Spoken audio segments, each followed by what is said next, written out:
اللہ تعالیٰ کی ناراضگی کے سبب دنیا میں بھیجے جانے پر حضرت آدم علیہ السلام اور حضرت حوا کو دنیا میں کہاں بھیجا گیا اور پھر توبہ کس طرح سے قبول ہوئی؟ بسم اللہ الرحمن الرحیم۔ روایت میں ہے کہ حضرت آدم علیہ السلام کو ہند، حضرت حوا علیہ السلام کو جدہ اور ابلیس کو بصرہ سے چند میل کے فاصلے پر دستمان کے مقام پر اتارا گیا۔ حضرت صدی رحمۃ اللہ علیہ فرماتے ہیں کہ جب حضرت آدم علیہ السلام جنت سے ہند میں اترے تو ان کے پاس حجرہ اسود تھا اور جنت کے درختوں کے پتوں کی ایک مٹھی بھی تھی۔ پھر حضرت آدم علیہ السلام نے ان پتوں کو زمین پر پھیلا دیا اور یہ خوشبودار درخت ان پتوں ہی کی پیداوار ہے۔ حضرت ابن عباس سے مروی ہے کہ حضرت جبرائیل علیہ السلام حضرت آدم علیہ السلام کے پاس آئے اور گندم کے 7 دانے ساتھ لائے۔ حضرت آدم علیہ السلام نے پوچھا یہ کیا ہے؟ عرض کیا یہ اس درخت کا پھل ہے جس سے آپ کو روکا گیا تھا لیکن آپ نے تناول کر لیا تھا۔ فرمایا تو اب میں اس کا کیا کروں؟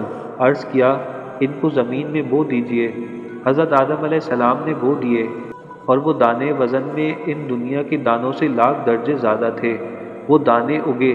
حضرت آدم علیہ السلام نے فصل کاٹی، پھر دانوں کو بھوسی سے جدا کیا، پھر صفائی کی، اسے پیس کر آٹا گوندا اور روٹی پکائی۔ اس طرح محنت و مشقت کے بعد اسے کھایا۔ حضرت آدم علیہ السلام کا پہلا لباس بھیڑ کی اون کا تھا۔ حضرت جبرائیل علیہ السلام کی رہنمائی میں دونوں نے پہلے اون کاٹا، پھر اس کو چرخے پر کاٹا۔ پھر حضرت آدم علیہ السلام نے اس سے اپنے لیے ایک جبہ اور حضرت حوا علیہ السلام کے لیے ایک لمبی قمیض اور اوڑھنی تیار کی۔ حضرت آدم علیہ السلام زمین پر آنے کے بعد نہایت شرمسار اور افسردہ تھے۔ پھر حضرت حوا علیہ السلام سے علیحدگی نے بھی سخت پریشانی میں مبتلا کر دیا تھا۔ روایت میں ہے کہ آپ ایک طویل عرصے تک اللہ کے حضور گڑ گڑاتے رہے۔ اللہ کے حضور گڑ گڑاتے، فریاد کرتے اور آنسو بہاتے رہے، یہاں تک کہ اللہ تعالیٰ کو ان کی اس گریہ درازی پر رحم آ گیا۔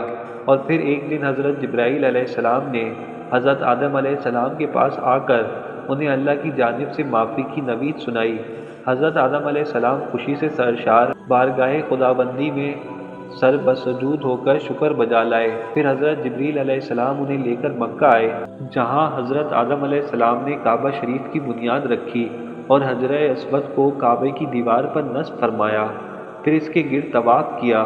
طواف سے فارغ ہو کر حضرت جبرائیل علیہ السلام انہیں جبل عرفات پر لے گئے، جہاں حضرت حوا علیہ السلام تشریف فرما تھی، لیکن طویل عرصے کی جدائی اور حالات نے بہت سے جسمانی تغیرات پیدا کر دیے تھے، چنانچہ دونوں ایک دوسرے کو پہچان نہ پائے، جس پر حضرت جبرائیل علیہ السلام نے دونوں کا تعارف کروایا۔